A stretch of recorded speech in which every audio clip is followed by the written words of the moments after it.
Happy Wednesday and welcome to another episode of Herspiration Happy Hour. Ladies, are you ready for some girl chats? Yes.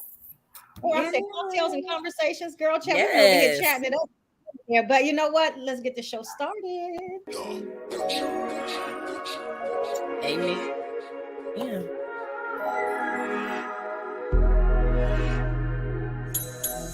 Are you ready for cocktails and conversations? Are you ready for cocktails and conversations? Are you ready for cocktails and conversations?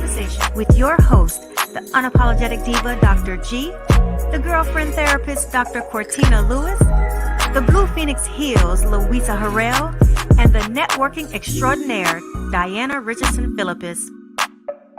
Are you ready for cocktails and conversation? This is Herspiration Happy Hour. Happy Hour. Woo, it's Wednesday. This is your unapologetic diva, Dr. G.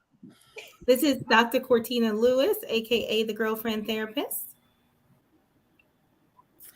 This is Shay Walker, your coach of courage. This is Diana Richard.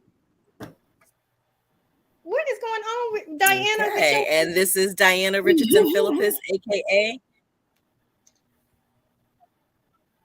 What happened? I don't even know. Can y'all hear me or not? Yeah, we hear you now. Look at here. See, this is what happened when you go live, but I do hear you.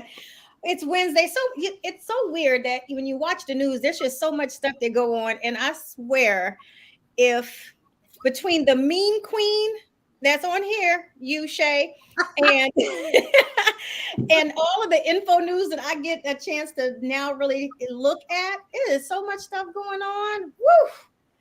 We got, what is it? They say COVID's on the rise. What else was, what did I just send y'all that was in Florida? Malaria. I'm like, what? Mm-hmm. Yeah, malaria. And then, you know, all these mug shots that surfacing. What you mug know, shots? Oh man, the whole Trump crew, the RICO case. Oh yeah. Yeah. That's a whole nother, I think for me, the only issue that I got is this man is something is clinically wrong with him. I wrote a blog about him being like a narcissistic disaster. Because this man, he said you can indict him 50,000 times. He is still running for president. How? And how is the Republican Party still backing him? I don't get it. Right. How is it allowed? How are we here? How is this allowed? Well, I don't know if we have a drink for today, but I have one. Oh, go ahead. I'll be forgetting about the drink for today because I'm already. In honor of my 1-year anniversary and Pam's 10-year when she got with Jay, the anniversary drink for today is called Between the Sheets. Oh. And so that is 1 ounce of cognac, 1 ounce of light rum, 1 ounce of fresh lemon juice, 1/2 ounce of Grand Marnier, 1/2 ounce of simple syrup, and a dash of orange bitters for taste. And then you garnish with a mint leaf. Nice. I like that. I feel like that would be one that I drink, and I don't normally drink. Yeah, I think I'm gonna try that. Yeah, I normally don't drink a cognac, but that sounds really good. And you know what? I have to say, while we're talking about anniversaries, I had no idea that you all got married August 22nd. I knew you all went to the courthouse. I just did not have a date. Yeah. And then when I saw it post, I was like, oh my gosh, she's celebrating her 1 year when Jay and I are celebrating our 10-year dating anniversary. So I was like, from the day we first met, rather. Yeah. 22. Yeah. I was like, oh. So yes. We have a day. We have a day together, which is so ironic because wedding wise, me and Diana will be back to back with our wedding anniversaries. Mm-hmm. So common shares yes, here. We will. And Diana, when's your anniversary? February 25th. Okay. Oh, yes. Oh, wow. Yeah. So I was like, oh, when she told me, I was like, oh, and actually here's the real irony. So this year, her husband planned this trip that she didn't know anything about. She just knew that she was going, and he had planned this trip. Why? And she knew she was going to Destin. Why did he ended up booking everything literally at the same hotel the wedding's going to be in? And so she got to see with the hotel already because she stayed there. And I was like, what? Because she could tell, she called me or she texted me. She said, hey, I want to know what is the name of the hotel? And when I told her, she was like, because this was before anything really came out about it. You know, I was still in planning phase. I had booked the venue and had since saved the dates, but no info on the hotel yet. So it was just so surreal that she was literally right there where we were getting married, and even went to the beach where we're going to be getting married at. It was beautiful. It was beautiful. Yeah. And the food is good. Yeah, food is good. So you know what they did say, speaking of, I've read that vanilla abstract will get rid of mosquitoes. I saw that online today. Really? Yeah, vanilla abstract. Well, let me go and go get some. Yeah, because you out there about Let's to be rub you. They say rub yourself down in it. Yeah. Yeah, I'm outside today. I want to get some air and say what? Yeah, you can rub yourself down in vanilla, and then Masivo can lick it off later. That'd be nice. Then again, maybe not, because if you're sitting outside and you up there with those mosquitoes, that won't be good. You need a shower first. Then rub it. Flies are very aggressive in Georgia. I don't know what type of flies are. It's lime just juice. It doesn't work. What we have been using is this. What is that? I'm giving them free advertisement. Zevo. It does work, but I don't. Let me see. There. Yep. They don't like it. They don't like it, but I got drinks out here, so I don't want to be spraying too much. Okay, what you over there drinking on? Just a little beer. Heineken. Oh, okay. Look at the way she said it. Just a little beer. Yeah, just a little beer. A beer. Oh, so what's y'all week been like thus far? I feel like I can't believe this, but come tomorrow, I'm 6 months from my wedding. Oh, I thought you were going to say something else.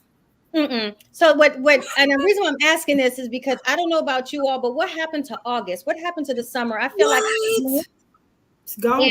It's already almost flying. And I thought to myself, what the hell? I'm really trying to figure out what happened since like January. That we are I feel like Christmas is going to be right here real soon too. It is. And so, like, if how this week alone is a blur, and my days have been so off. I'm like today, I don't know. I'm always a day ahead. Because Jay had to say something to me. He was like, yesterday, I said, why? I said, the trash cans. So I said, you ain't pulled the trash can in. He said, oh, well, tomorrow's Wednesday. I was like, oh, okay. I'm totally losing days. I'm either too far ahead or I haven't got there yet. The month of August is gone. It was literally just my birthday. Yeah. We're at the end. We're going into September. I'm looking forward to September though, because I feel like there are a lot of us that have been sitting and waiting on some things to come forward. And I feel like this next season is a birthing season, and it's happening like it's an accelerated speed that it's happening. There are some things that are just coming forward, and I just feel it in the atmosphere. I'm like, September is the 9th month, and this is a birthing season. So whatever it is that you've been writing and manifesting, it's on the way. It is underway. Like it is underway. Yeah. So that's where my spirit has been. But I looked up and I was like, wow, August is gone. Well, I'm going to receive that. I'm definitely receiving that. Cortina, has your schedule slowed down at all, or is September still full swing with a bunch of stuff? It's still full. Like when we get off, I have a board meeting, emergent board meeting about something that transpired yesterday that we have to have a meeting about. So as soon as I get off here, I have another meeting to attend. Oh my gosh. So yeah, it's still swinging. But I'm telling myself I am going to slow down. I did go to the Beyonce concert this past weekend. Oh, we gotta hear about it. Great.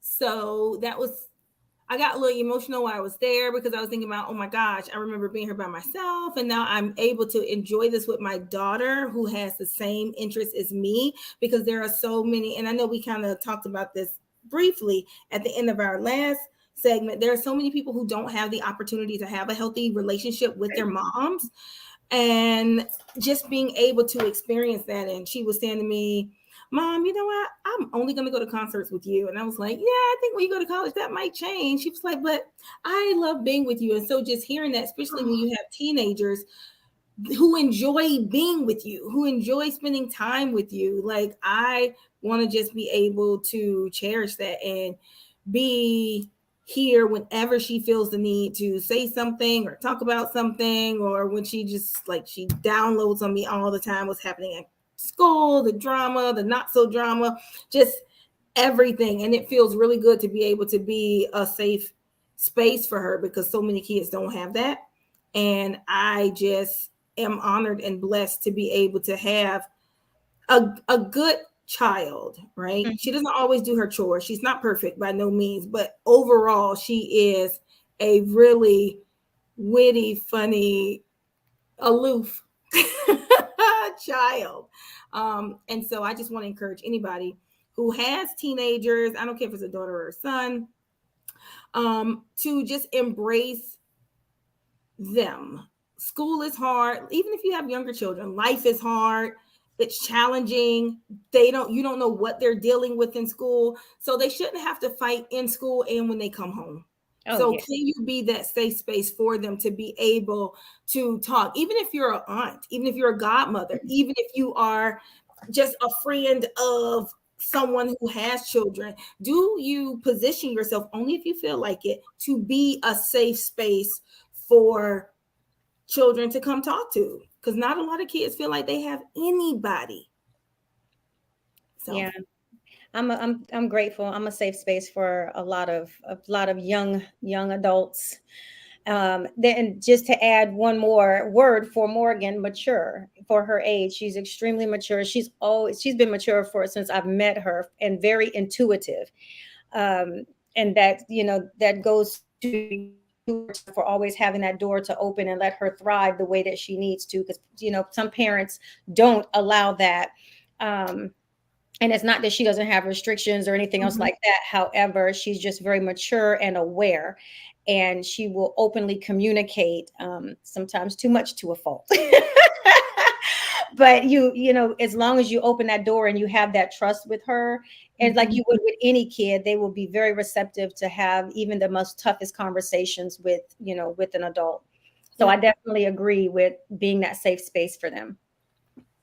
I think it also goes to say that know when to go to the parent, and because you have to have that wherewithal when it's like, I need to have that conversation with the parent, and be able to have that confidence with that parent, and that parent also know that you're going to always make sure that kid is going to be, their child is going to be in good hands. Because she, like, Morgan definitely will confide in me on a lot of things, and she's like, I haven't told my mom yet, don't tell her. And I'm like, okay, as long as it ain't nothing way out there, too far out there, we're good. But I'm always my little antennas up to say, okay, I would have to let her know that I would have to talk to, I'm like, I have to talk to your mom about that. But thankfully I've not had to do that yet. But she's a very smart child. There's so many things. She's very smart though, and that's what I love about her. Yeah. Through healing my mommy wound, I've been able to identify how to better communicate with my kids as adults. It's helped me learn and navigate separating them as being, because they're not children anymore, they're adults. Yeah. And I didn't realize that I was still keeping them in the kid zone. And I'm like, wait a minute, we're empty nesters around here. And I'm like, whoa, and because it started to feel like oil and water, that thing that resembled what I kind of went through with my mom. But as I've been healing my mother wound, and her and I have been becoming closer and healing and talking about things and desiring to be more mother and daughter, I was like, you know what? I had this light bulb moment. I'm like, wait a minute. I have to introduce my kids by my name now, because I'm not mom, like I'm mommy, but you have to get to know who I am outside of, and I also have to get to know who you are as an adult. So we have to get to know each other again, because you aren't children. You're not babies anymore. You're always going to be my babies, but you're grown people. And I need to get to know you as grown people. And that has been a blessing to have that, to have that aha moment. It's helped me so much. Both my daughters and my son, our relationships are just thriving on another level now that I've been able to be introduced to them as grown people. And they are learning about me, and they're wanting to call me. They want to call, they want to talk, they want to have conversation. Like my daughter, she calls me every day when she gets off work. She was like, girl, I was just calling to chop it up with you, doing what we do. And, she's talking to me, and then because I'm intuitive and because I know her, I've got, I got the inside scoop. I'm able to tell her things. And she was like, how'd you know that? And I was like, mommy's intuition, I guess. I don't know, but it's been working, and it's so beautiful. I look forward to hanging out with them. We're taking vacations together, and as grown people, it was so cool to go to the little tiki bar and have shots of tequila. I was like, oh my God, y'all, like you're really grown, like you're grown people. But it was just really cool to be able to do that. Yeah. So one of the things that I give to my clients who have distant relationships with their parents is mother hunger. And so it's a book on how adult daughters can understand and heal from loss, nurturance, protection, and guidance. So when you did not have those things, and now you're trying to navigate either longing and hungering for that void in that mother-daughter relationship that was not there. And then I have another one called Motherless Daughters, and this is a grief book.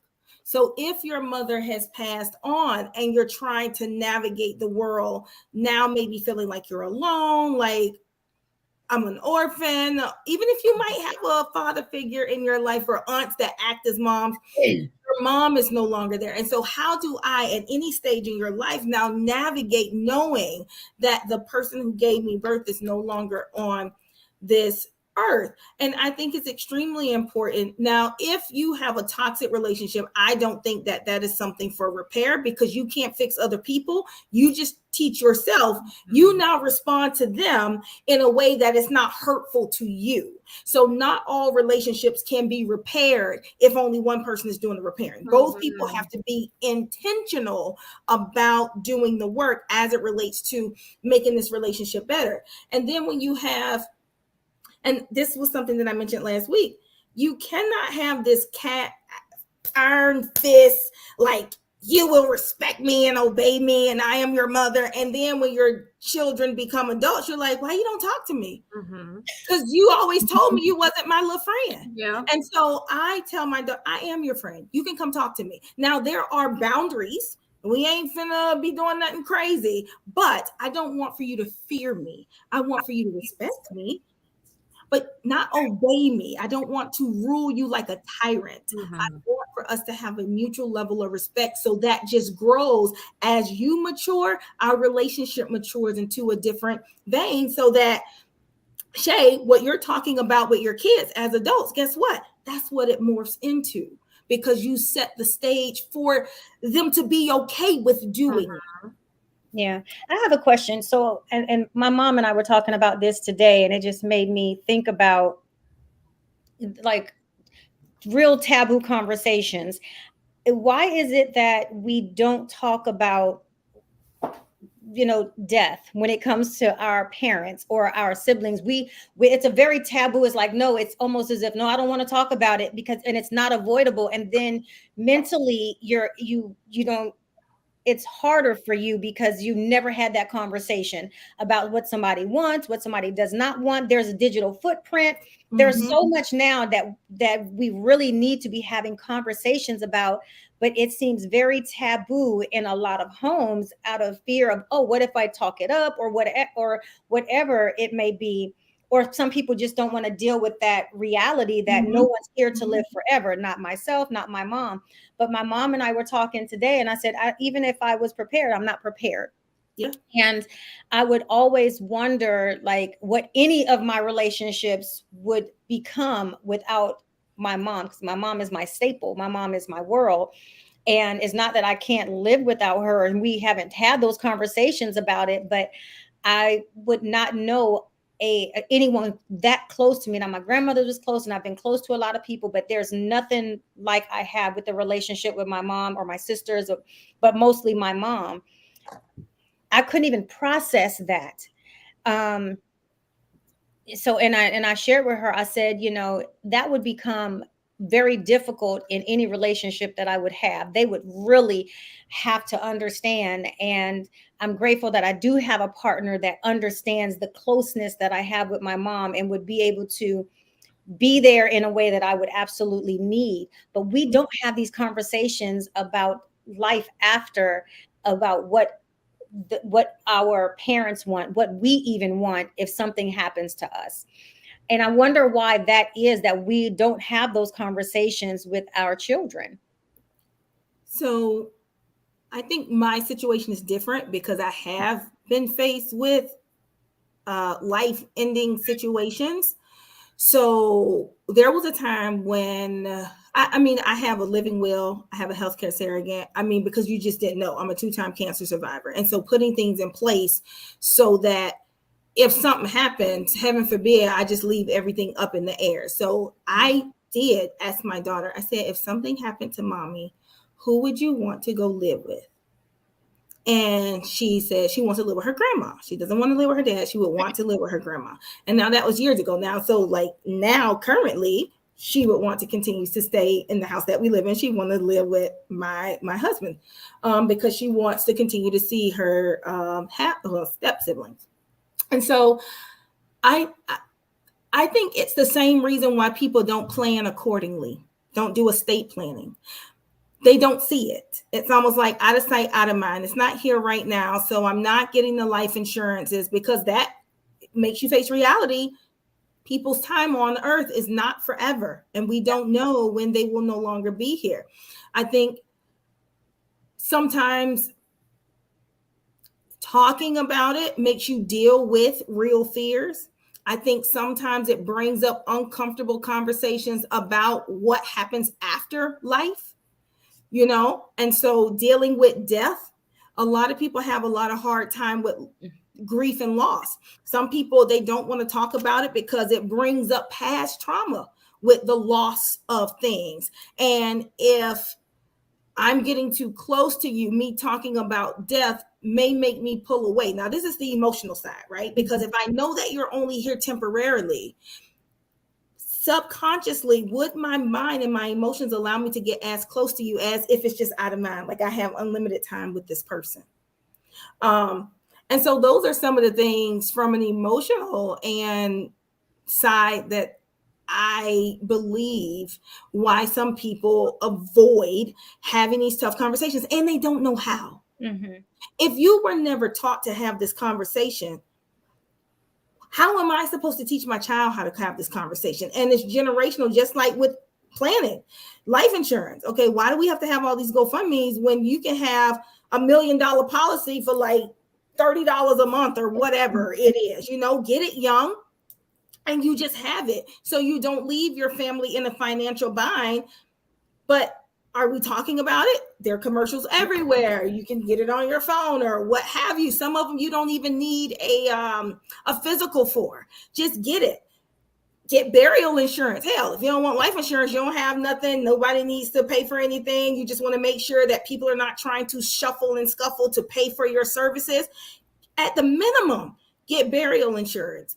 But I think, again, to what you said, Pam, some people are afraid of what's coming. So fear, lack of knowledge and information, just it's outside of their mind and their scope. They're not thinking about it. And if I talk about it, what does this now mean? If I bring it up, the person I'm bringing it up to, are they gonna think I'm trying to kill them off and get their life insurance money? Like, because the mom might be like, well, why are you asking me about what I have in place and my policies and my plans? Okay, now I need to change the wheel because they asking me too many questions about where are the documents? Yeah. Because I don't want to be searching for something when my heart is shattered and broken and I'm helpless and hopeless and I don't know what to do. We need to know where the documents are, who is the executor on the estate, who is the attorney, what funeral home, who's in charge. Like all of these things, we have to have those open conversations, but we don't. Yeah. I would say this is interesting though. And then in one more point to what you just said, Cortina, is that a lot of people are intimidated by what they fear the cost will be as well. But you don't know until you find out. You don't realize just how inexpensive it is just to cover yourself. Here's the thing though. And I can be totally transparent about this, but I'm so grateful for being able to go through the way that I did. I was a single parent. I raised my kids alone. And because we were alone, like I traveled with my kids, we relocated, and I just wanted my kids to experience diversity and not be fearful of changing lanes. I really wanted to teach them how to be resilient. So when we left Georgia, we had the I don't know why I'm like this, but I'm like this. We just like rolled a glass and wherever it stopped, that's where we were going to move to. And my oldest daughter, she got Florida.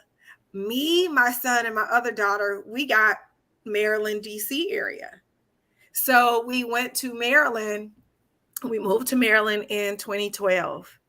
My first year in Maryland, honey, it was either I was going to sink or swim, baby, because first of all, the cost of living was so much more expensive than it is in Georgia. This was new territory. I don't know nobody, no resources, no nothing.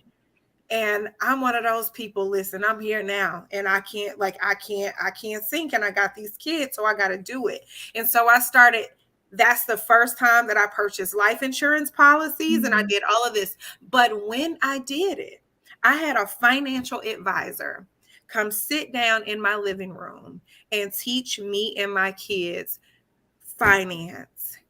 And he sat down with us and he walked me through insurance policies. He taught us the difference between whole life policies and term life policies. Then he taught me, and after I was able to get that, then he taught me how to start to invest.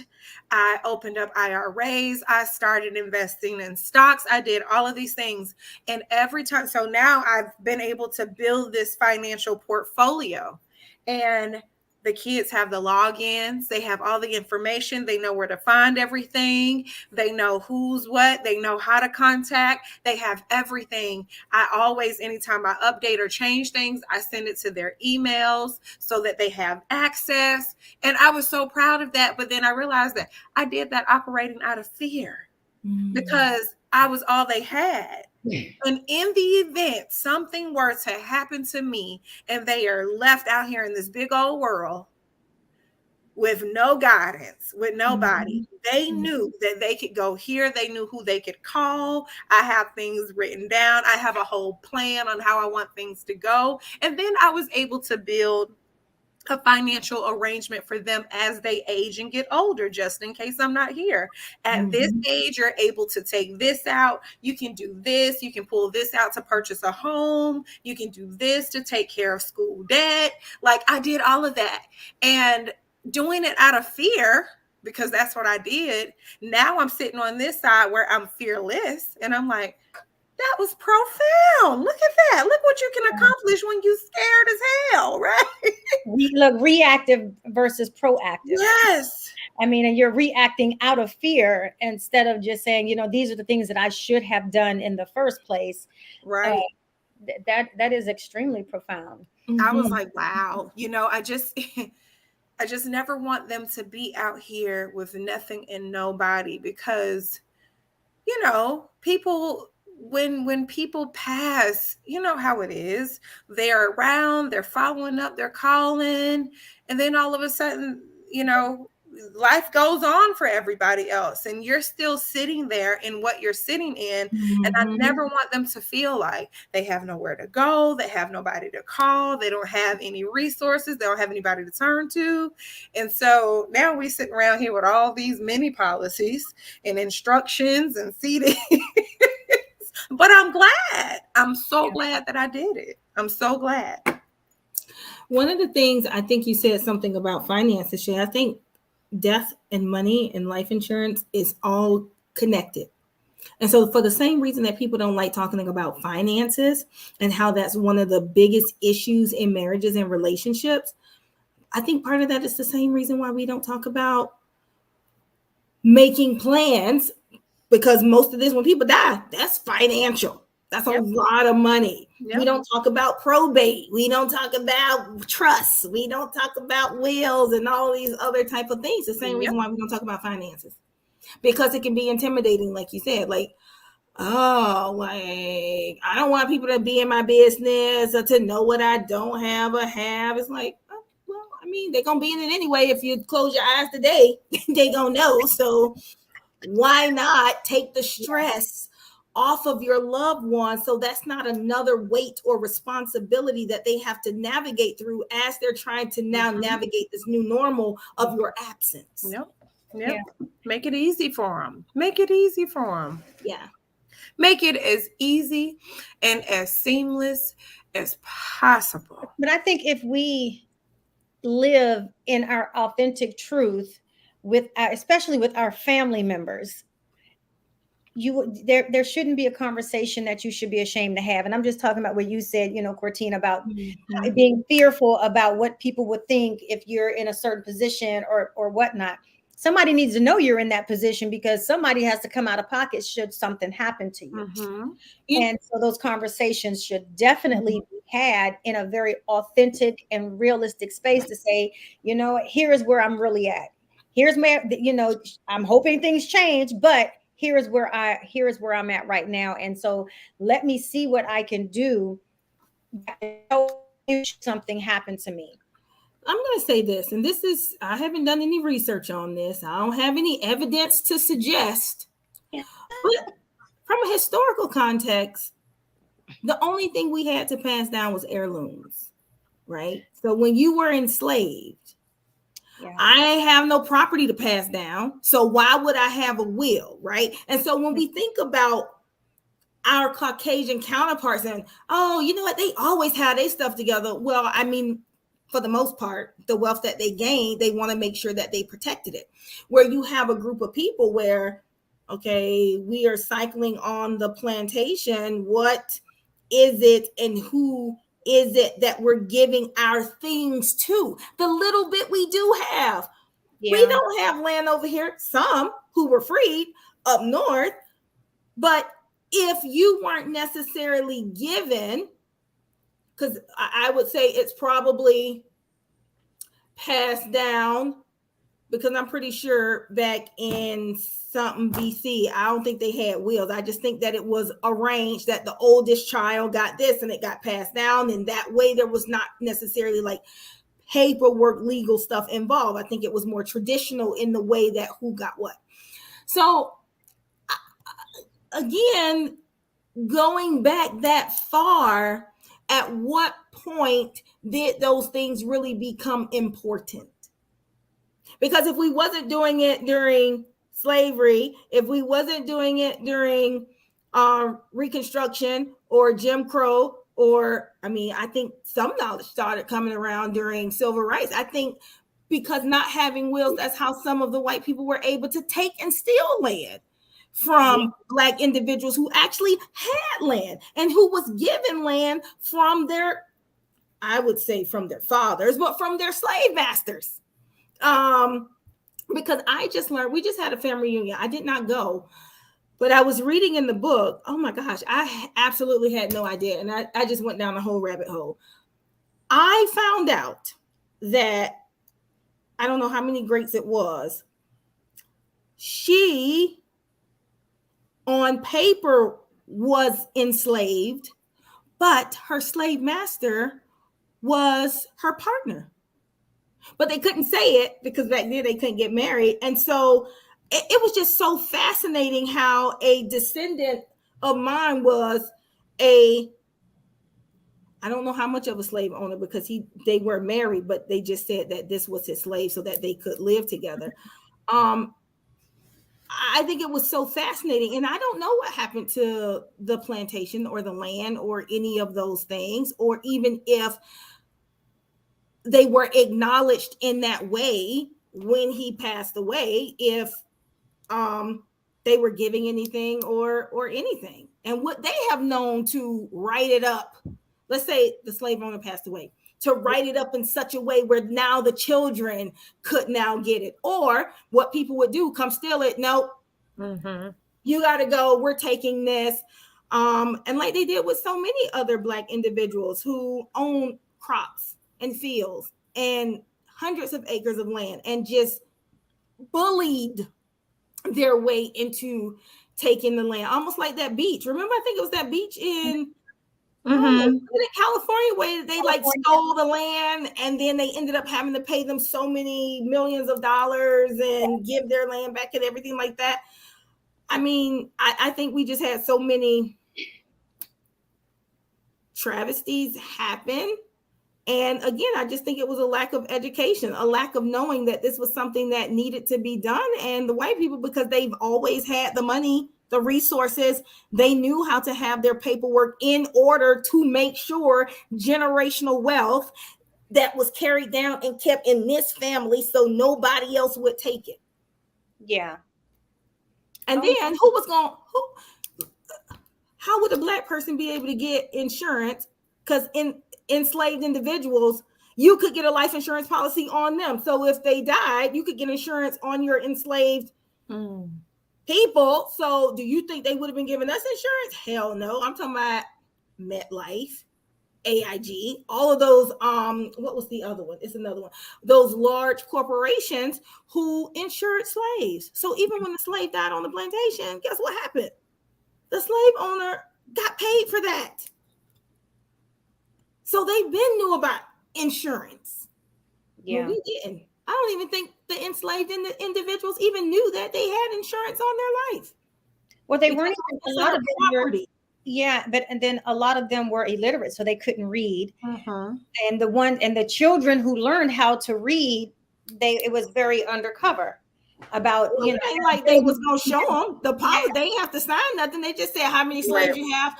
35. Okay, 35 enslaved individuals. We're going to write you this policy. Right. One dies. You show us proof they died, and then we pay you.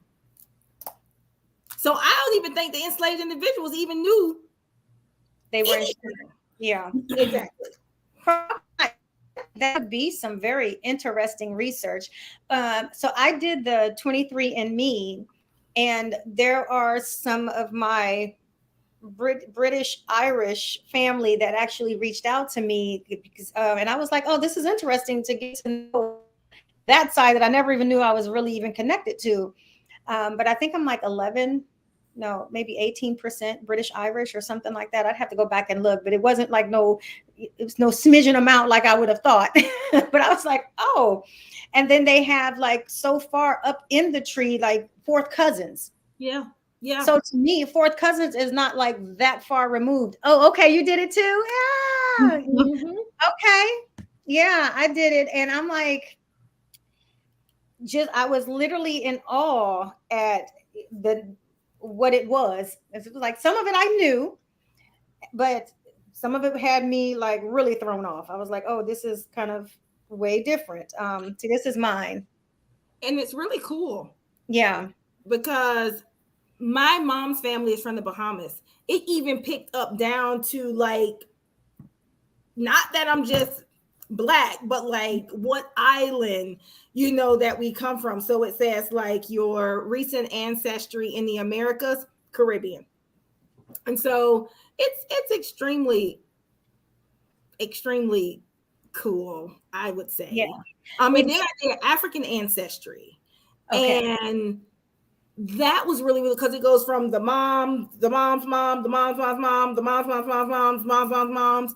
And so as far back as they can go, a Nigerian woman from the Igbo tribe. And so learning all about that and just knowing exactly like what tribe and learning about their customs and traditions, because for the Africans who were imported here, you lost that. Exactly. And so there's a disconnect, and not having like, okay, Jamaicans, they got their food, their culture, all of this, their dance, Haitians, Guyanese, whoever else or whatever. And you have Black Americans, like Morgan just said this to me the other day. She was like, Ma, I just feel like, I don't know. I'm just like American. I don't have like nothing.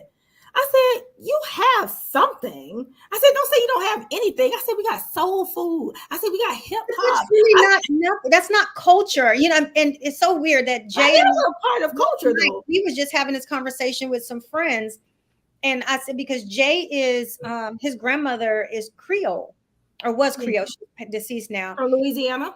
Yeah, well, I'm not sure.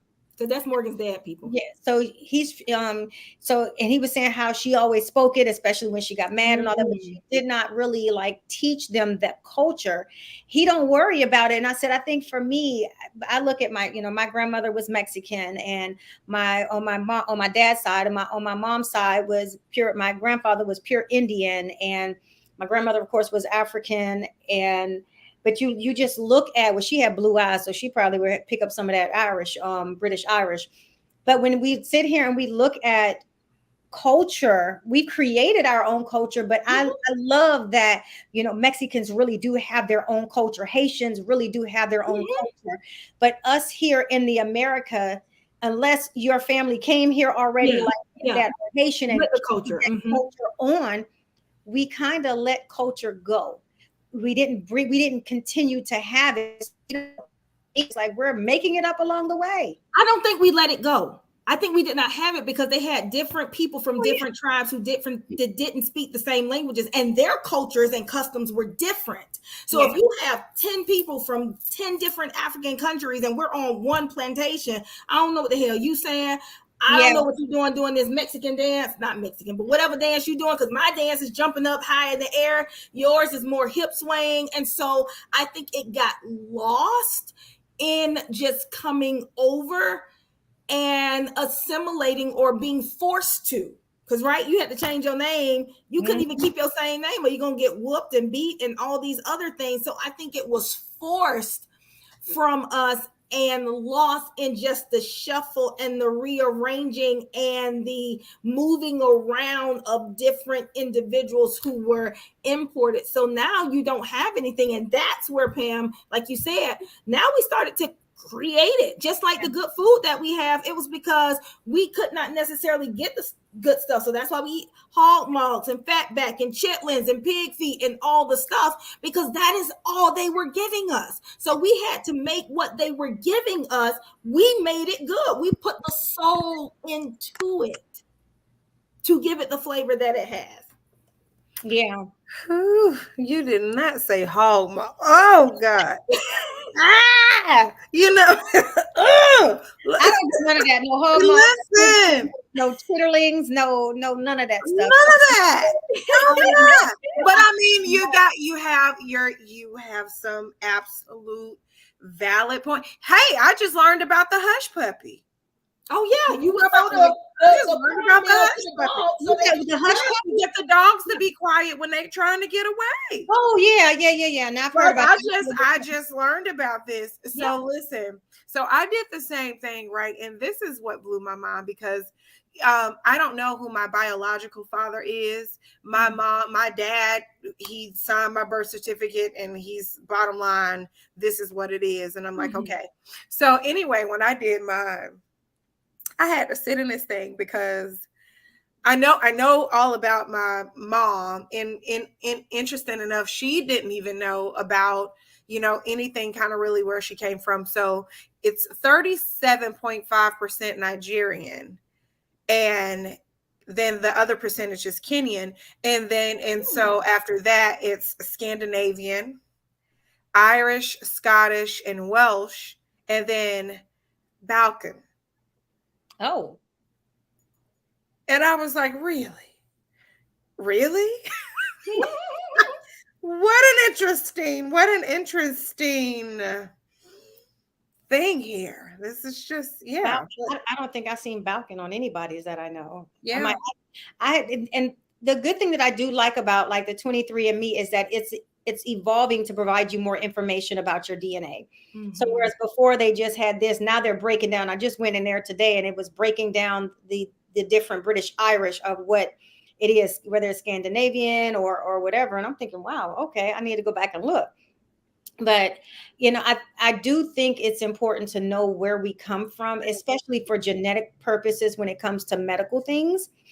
There is some value in those things, to me anyhow, because depending on what your DNA say, it's like it will really shock you. Some of the ones they're like you could be more allergy prone because of this, but then also, like, I got to know about my grandmother's mother and her brother, which is my great uncle, through the app.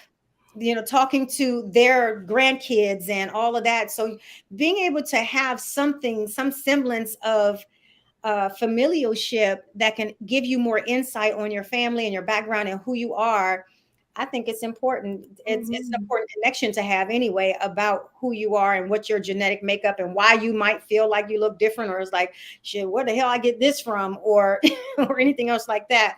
Cortina, you totally need to. Has Morgan done hers?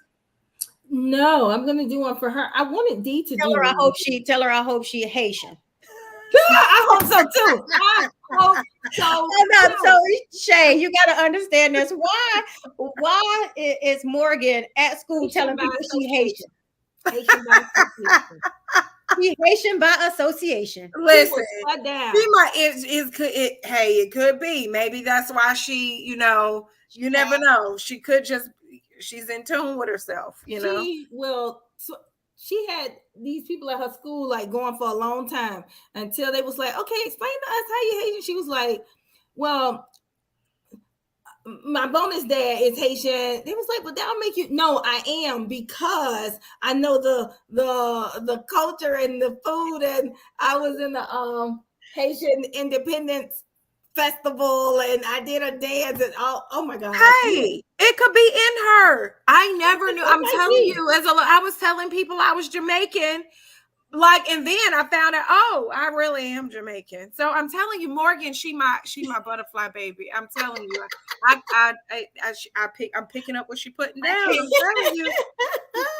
And that's my little bus baby, but I told y'all, look, this is what's going to happen. I'm going to meet Morgan and we're going to connect on a whole different level because I get her. She is one of a kind. Yep. And so am I. Yep. It's going to work. Morgan's going to be like, you know what? I can assure you that's probably why Christina, if she probably would have had another kid, that cloth was cut. Okay. She would have regrown an entirely new uterus for another child to come out, because that daggone Morgan is just different. She is different and special in her own way, and she accepts that she is. She'll tell you. I know I'm special. Yeah, she really did. Like, Mom, I'm I'm so silly. Guess what I did? I'm like, oh yeah, Morgan, yeah, that's you. Mm-hmm. And you never know what she's going to be silly about, what she comes out. Because when she was telling that story about telling everybody she was Haitian,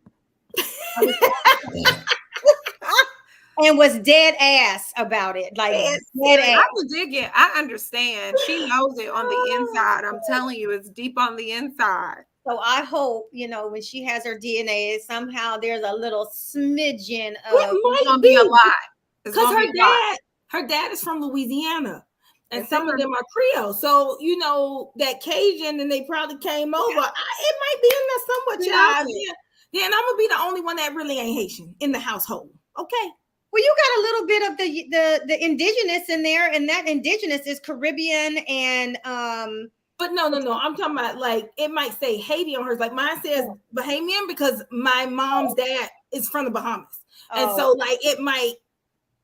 I'd be like, oh, okay, now I'm the only, Well, technically, if your husband is Haitian, you are, because I'm Haitian by association too. You don't have some Haitian up in you now, so you. That's what I'm saying. Yeah, that's why I was going with it. You done got all kind of Haitian DNA up in you, so you it's in you, literally. You can't deny it. Oh my goodness. Hi, little baby.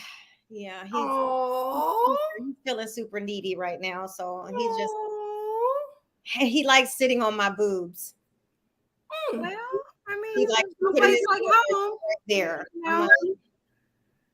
Oh, okay. I know. Look, I can't help it. I got, And you put him right on up there. He do. He likes it. He also apparently likes going in the bathroom every time I go, that I don't get a sense of peace. Oh wow. Yeah. So I mean, and if I'm in there, he want to hop up on my legs. I'm like, can you just move? Get down, move. I go in the shower, he's there. Because I leave him out, and so I can call him to the bathroom if I haven't seen him for a little while. I'm like, hey, Kofi. Because he just eats anything. Like he won't eat his own food. I know everybody keeps saying that he's still a puppy. I'm like, well, look here, I need to send him off until he's not a puppy no more. Don't do him like that. Because he's 4 months, and I'm just ready for this 6 months to come, so his attention span will be a little bit longer. Cortina, you don't have those problems anymore. You your baby. No, every time I think about it, I just feel sick to my stomach. Because I be thinking about, is she okay? Do they have her outside? Is she playing like she want to play? Is she happy? Is she giddy? She was scary though. She ran from everybody. It doesn't matter. She was so sweet, and look at her eyes. But you didn't want her. See, I'm that person. You didn't want her. You wanted her gone. No, I wanted her. But I wanted to be able to, yes, I did want to find a nice home for her. I wanted to be able to vet who I feel would be the most appropriate placement for her, so she could have an amazing dog life like she had here. We loved her. She had special treats. She had her own room. Like, she didn't have to go outside. She had filtered water. Yeah. She might be living. Oh, you loved her. You loved her. I and did. You really wanted her. I never bathed the dog, and I done had 3 dogs in my life. I bathed her. I carried her to the vet. Like, I still have pet insurance on her now. So why didn't you keep her? Well, I didn't have my husband. Well, why didn't you want to keep her? No. So it's not that I didn't want to keep her. I got tired of hearing my husband's mouth about, I don't do that with the dog. Oh, I'm like, okay. And then I even was getting over her shitting on my carpet. Oh, I don't know if I can get over that. Jesus. I got a new carpet because the old one is outside now on the porch. But I even was getting over that. But I probably got over that because I just wanted her to feel loved, and he did not give her the opportunity. He felt like she had a personal vendetta against him. He felt like she purposefully shit on the carpet because of him, to spite him, because she was mad at him. I said, honey, why do you think she was mad at you? Because I know she was. When she saw him, she would be like in here on my feet. As soon as he came around, she'll tuck her tail between her legs and she would go into her room. She'll go to her room.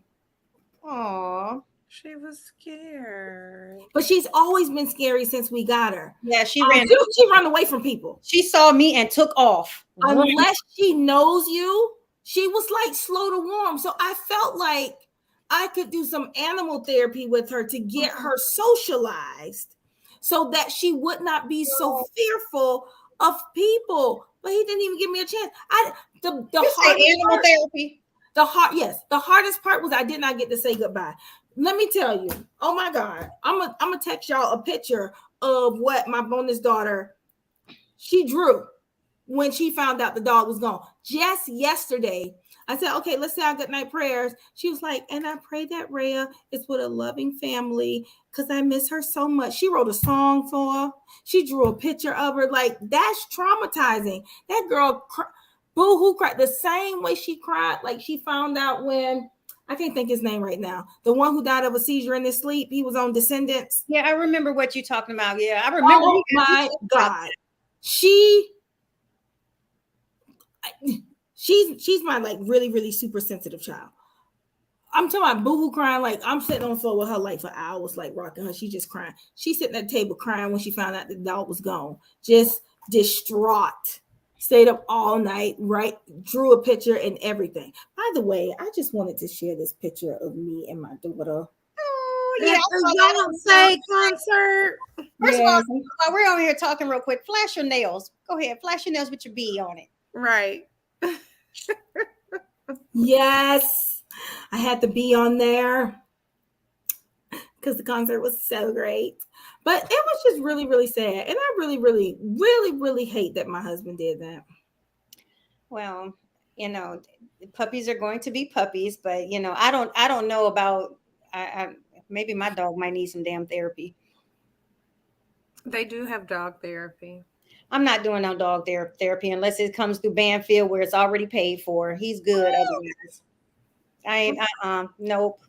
Although I do give him Benadryl. He has allergies. No, the vet actually told me to give him Benadryl. I'm like, really?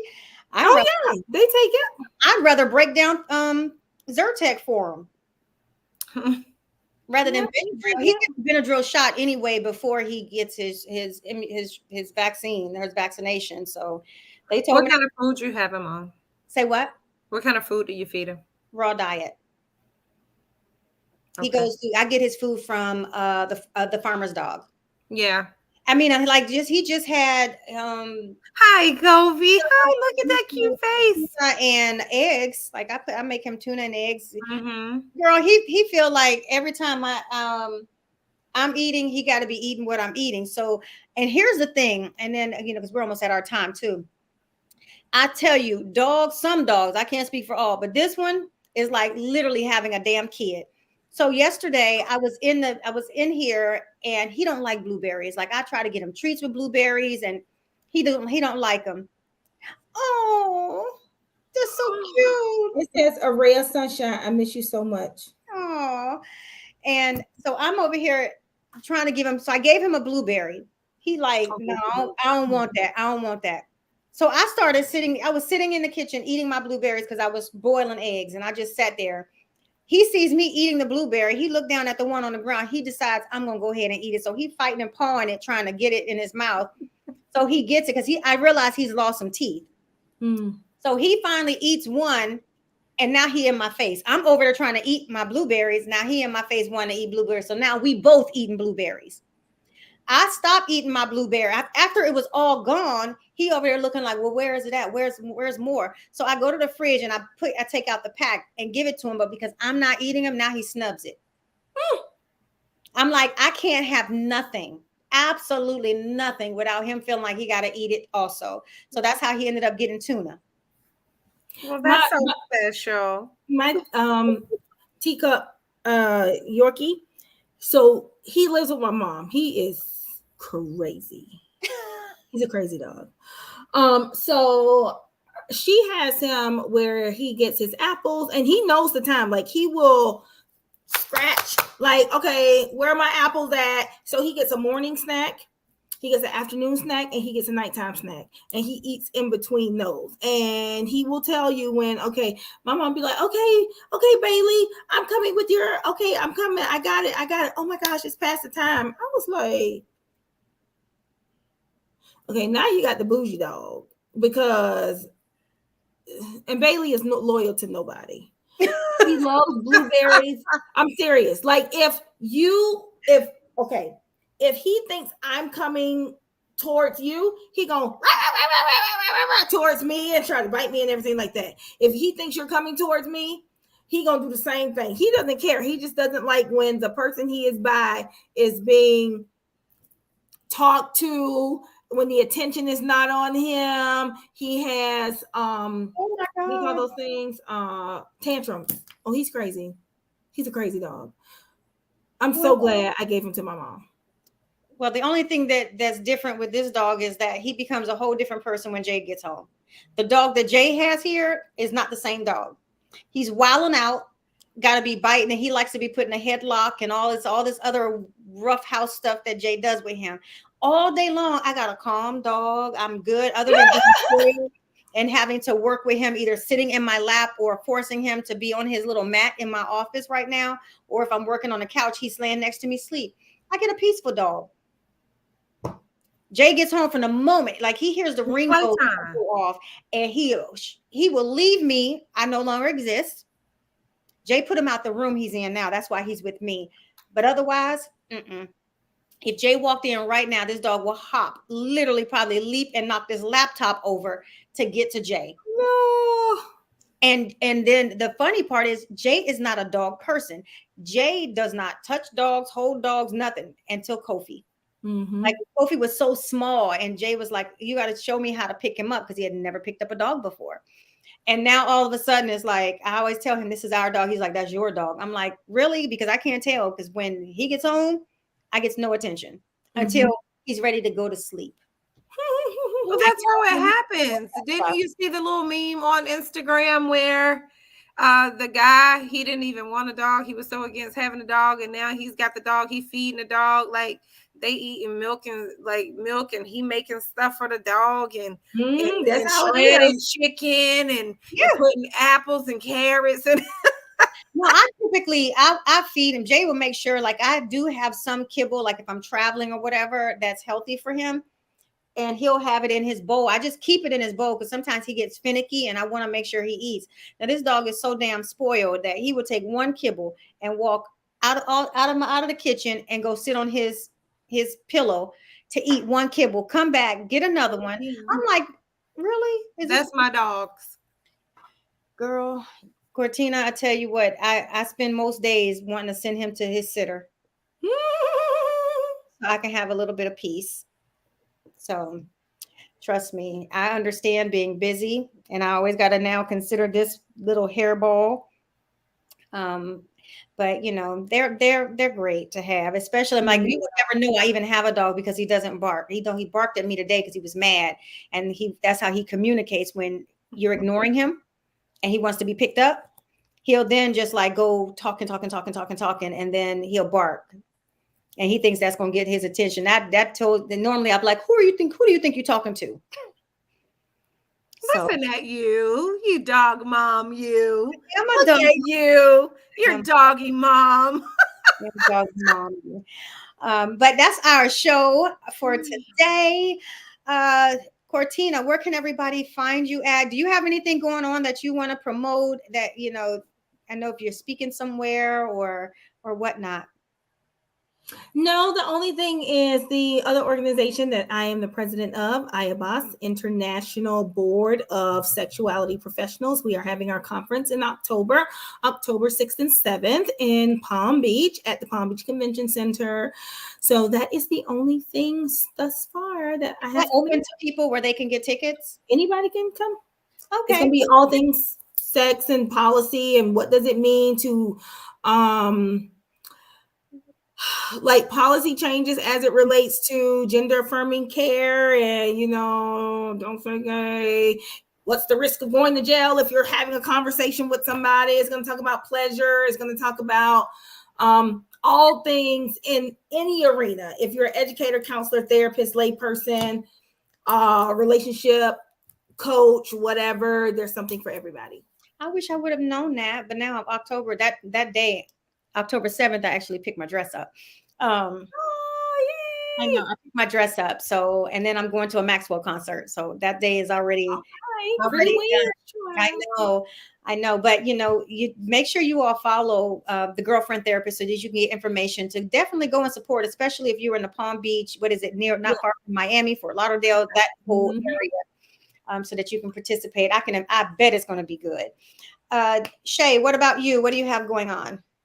I'm still working on Fortitude, My Unshakable Valor, which will be released November 10th this year. And that's it for right now. Okay. That is enough for right now. Where can everybody connect with you at? You can find me on Instagram at The Coach of Courage, or you can find me at the website, www.thecoachofcourage. Okay. And I am Dr. P. Gurley on all platforms. I will be, which is out but not really promoted. On November 9th, we have I'm having an event, the first fundraiser for the nonprofit, which is called, An Evening with Authors, Cocktails, Conversations, and Connections. It'll be November 9th in Atlanta, Georgia, at the, it's at a Hilton property. This bad because I'm just putting all this stuff together and it's new. But the tickets are on Eventbrite. If you are a participating author and you want to participate, this is a great book signing event, and it's really made for authors, illustrators, book publishers. It's connecting people with book lovers. So that event's going to be November 9th from 6 to 10 p.m. in Atlanta. It's a Thursday night. And then also the good thing about this event is that, there's going to be entertainment. So we got spoken word, and there's going to be one of my favorite comedians, comedian Redbone, is actually going to come and perform as well. So you're going to have a little comedic energy and everything out there. And we're adding people to the list. So it's going to be 4 hours of not just book signing, but entertainment. So this is a great segue for fall reading. Cuddle up with a good book. This is a place where you can get a book, and it's not just for children's book authors. It's for any genre author that is out there. So that's coming up. I will also be speaking at BloggyCon for the first time in Ohio on September 16th and 17th. So that's coming up for me as well. Kind of busy season right now. But you can follow me on all social media platforms. And now the Literacy Foundation now has its own social media as well. So, if you connect to my page on I Am Dr. P. Gurley on Instagram, Facebook, or TikTok, or wherever the hell I'm at, everywhere, you can connect with all of the things that I have going on. Any last words of wisdom for our listeners? Or our visual people. I forget we're not just listening anymore. We're live. Mm-hmm. Yeah. I would like to encourage anyone that's listening tonight to release fear and leap in faith. Go after any and everything your heart desires in this next season, because this is a blessing season and you need to be fearless. So I encourage you to be absolutely fearless. Okay. Amen. Amen. Amen. And with that, you know what? You will see us back here, same time, same place. And it's going to be so sad. We got one more episode with you being our guest co-host. Yes, we've enjoyed you. It has been delightful. Oh, she sung it. I know, right? I have enjoyed this. I needed this. These Wednesdays have been an opportunity for me to decompress, and that's really necessary. So yeah, I've really enjoyed this time. Yeah. Yeah, well, you'll find us back here next week, same time, same place, same great cocktails and same conversations. Congratulations and happy anniversary to you, Cortina. So really quick. So then do I need to tell you in October also? Oh, yes. I'm celebrating both. October 15th. We have a wedding anniversary and a marriage anniversary. Okay. So Okay, so I'll be ready to celebrate October as well. So Yes, you all yes. have a great rest of your week and be safe. And then we'll see you back here next Wednesday. Absolutely. 14, I know you got to go, so get to your Yep. meeting. All right. This